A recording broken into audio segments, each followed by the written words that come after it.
अभी सब्सक्राइब करें हमारे चैनल माँ दुर्गा म्यूजिक का और साथ में बेल आइकन जरूर दबाएं ताकि ऑल नोटिफिकेशन आप तक जल्द पहुंचे।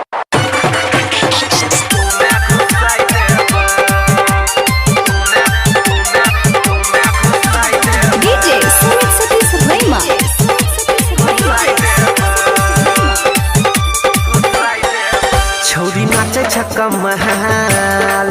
लागे होते गे बवाल करबो गोली के फायर ये सटेज पर बाजार में गमछा बिछाई देबो करबो गोली के फायर ये सटेज पर बाजार में गमछा बिछाई देबो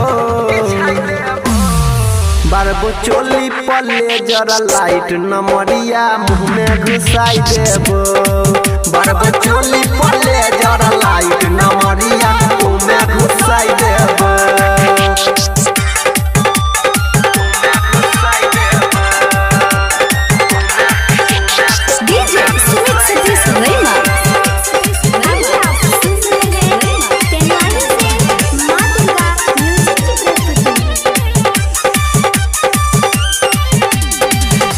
सभे तो हर दीवाना गे चलतो ने कवनो बहाना गे चलो सभे तो हर दीवाना गे चलतो ने कवनो बहाना गे मजा सभे कोई लेतो गे नमरी पर घगरी उठे तो गे अब कने शॉट मन करे छटपट न ते गर्दा उड़ाई देबो बारबो चोली पले जरा लाइट नमरिया मुंह में घुसाई देबो बारबो चोली पले जरा लाइट नमरिया मुंह में घुसाई देबो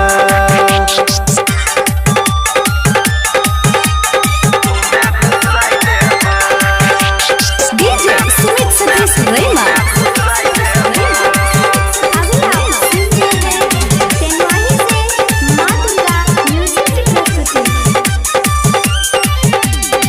नाचे कनी तू संभर के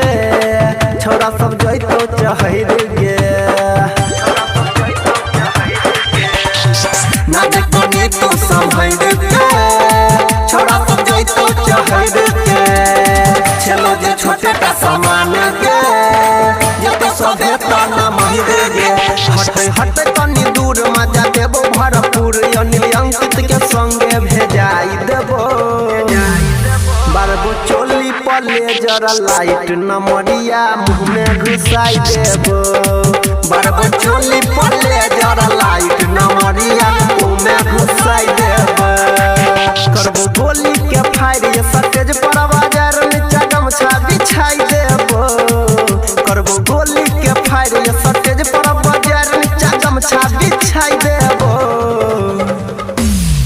बारबो चोली पले जरा लाइट नमरिया मुंह में घुसाई देबो